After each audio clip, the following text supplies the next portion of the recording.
Alex took the live chicken to Grandma, and on his way back, bought the Chinese food for the girls. He also bought a portion of egg fried rice for himself. When he entered the villa, he saw Edith and Hannah sitting in the living room deep in conversation. When they saw him, they welcomed him immediately. "Here's your food," he said, thinking they were happy to see him because they were hungry.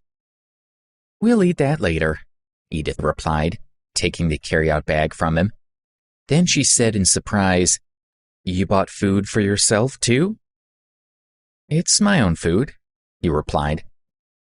"Don't worry, we won't eat yours. It looks really boring."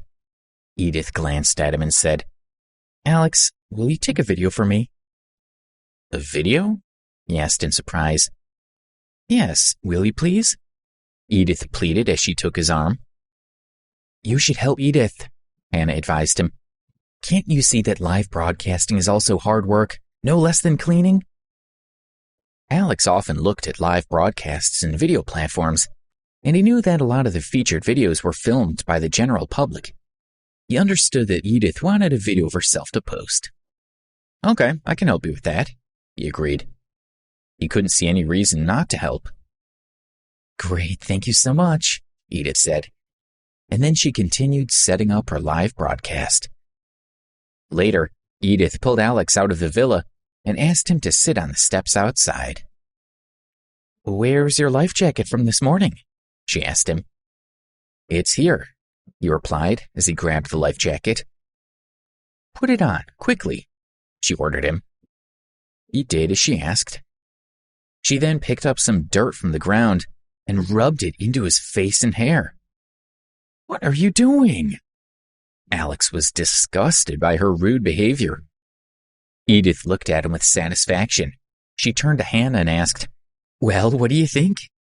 Hannah smiled in response. She turned back to Alex and said, "I'll need your help a bit later. If you do everything I ask, I'll give you $200. Don't screw it up for me, okay?"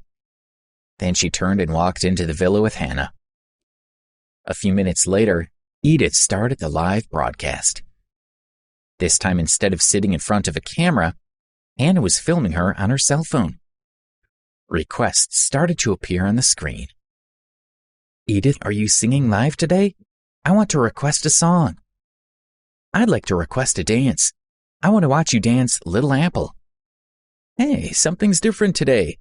The background has changed." Edith still had plenty of seasoned fans.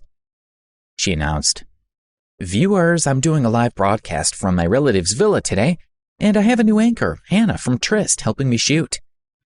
Edith went on to describe her location as a villa belonging to her rich relatives, hoping that this would impress her viewers and raise her status in their eyes. She continued, "Let me show you around this luxurious villa. I think you'll be impressed." She then proceeded with a live-streamed video tour of the entire house. This resulted in a barrage of admiring messages, saying that she must be from a super-rich family and that the villa was comparable to the White House. All of this satisfied her vanity greatly.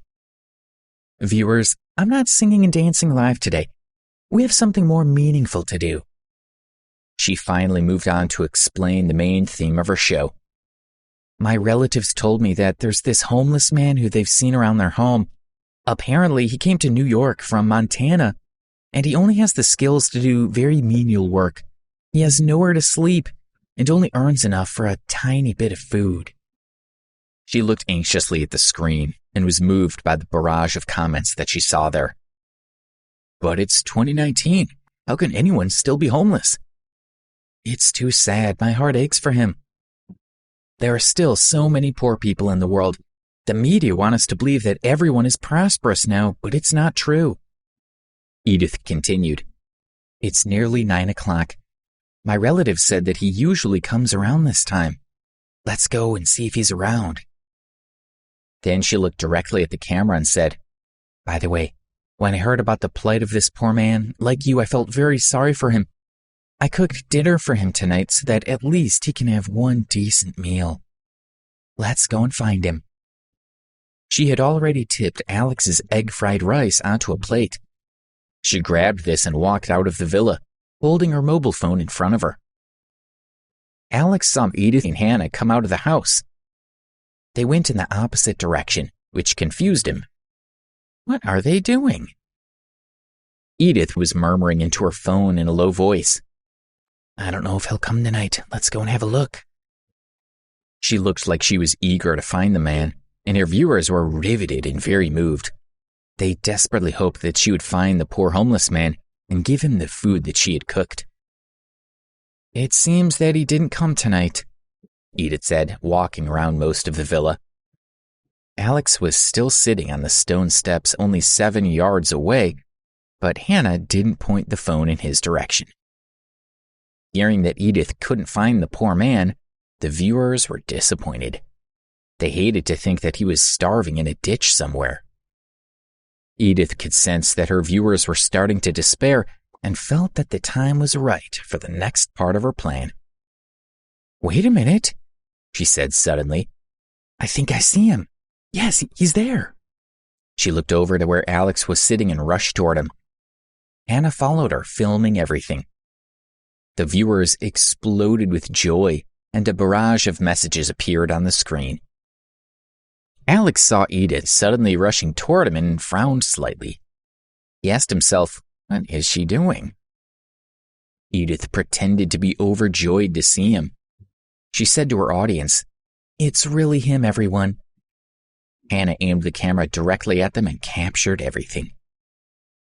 Watching Edith find the poor homeless man, the viewers were elated. Positive messages and gifts poured in for her. She's found the poor man. The life jacket he's wearing is his work clothes. He clearly has no other clothes to wear, so he has to wear work clothes all the time. You can see his hair is messy and his face is filthy. It looks like he's only in his 20s. Why is his life so bad? I want to cry. I'm the same age as him, but I have so much more than him. Can I give him some money? Edith approached Alex and said, Hello, my name's Edith, and I'm the owner here. May I sit next to you? She was pretending to herself that she wasn't now speaking to Alex, but to the poor homeless man that she had just invented. She knew that the more respect she showed him, the more her viewers would like her. What? Alex asked in confusion. He wanted to ask her what she was doing, but as soon as he started to speak, she glared at him. She sat next to him and said to the camera, Look, everyone, my relatives told me that he collects garbage nearby and sometimes cleans out the lake. The life jacket he wears is his work clothes. You can see how dirty his hair is, and there's some grime on his face. You can't tell from the video, but he smells terrible. It's probably months since he last washed. He often sleeps on these very steps. Alex suddenly understood what she was doing. She was pretending that he was a poor homeless man, and she was helping him to impress her viewers. He felt angry and glared at her. She looked him directly in the eye and glared back. Her meaning was obvious. She was not happy with him. You haven't eaten yet, have you? She asked him. To her viewers, she appeared to be a genuinely kind-hearted girl trying to help him. She took the rice in her hand and said, I cooked this fried rice for you. If you're hungry, please eat it. Alex looked at the rice. It was obviously the egg-fried rice that he had bought himself earlier. Of course, she hadn't cooked it herself. He raised his eyebrows and fixed his eyes on her. Edith was angry. She gestured to Alex that he should eat the rice, but he didn't move. He's too shy, she said to the camera and winked at Hannah. Hannah stood behind Alex so that the viewers could only see the back of his head. They could see Edith scoop up a spoonful of fried rice and move it toward Alex's mouth. She said gently, Don't be afraid. I'll feed you. She was trying to demonstrate her kindness to the viewers. Alex refused to open his mouth. Edith frowned for a moment but quickly recovered her smile, determined not to let her viewers notice that anything was wrong. She used her wrist to secretly pry his mouth open and forced in a spoonful of rice. Chew it, she ordered him quietly, and he began to chew. Using this method, She proceeded to feed him the whole dish full of fried rice. "He's eaten it all," she said sweetly to the camera. Seeing Hannah nodding to herself, Edith knew that there had been a good response from her viewers. She pulled out her purse, took out a wad of $20 notes, and handed them to Alex, saying, "Take this money. Find yourself a bed for the next few nights." Alex didn't take the money, so she forced it into his hand. She continued tenderly, "You haven't taken a bath in a long time, have you? Look, your hair is filthy. Why don't you come and take a bath in my villa?" With Hannah focusing the camera on her, she appeared to help him stand up and supported him as they walked toward the villa. "Viewers, I'm going to show him where he can now take a bath. After that, I'll buy him 2 sets of clean clothes.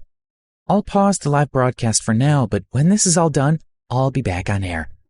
If you like my live broadcast, make sure you come back and join us. That's all for now. Goodbye." Hannah filmed for another 10 seconds so that the viewers could see Edith helping Alex slowly walk up the steps. Then she turned off the live broadcast. "Edith, the live broadcast is off," she said as she walked quickly over to her friend. Hearing that the live broadcast was off, Edith shoved Alex away. She stood still and stared at him angrily. Hannah went to her side and started to say, "Edith?" Edith glared at Alex and complained angrily, "Hannah, look at this. He almost ruined my live broadcast. Everyone watched me trying to feed him decent food, and what did he do? He shut his mouth tightly and glared at me as if he wanted to kill me. I gave him money, but he refused to take it. He looked at me if I was trying to hurt him. He tried to make me look bad in front of my viewers when I was only trying to help him." Please subscribe to the Pocket FM YouTube channel and press the bell icon for instant notification. Check out our channel for more such exciting shows.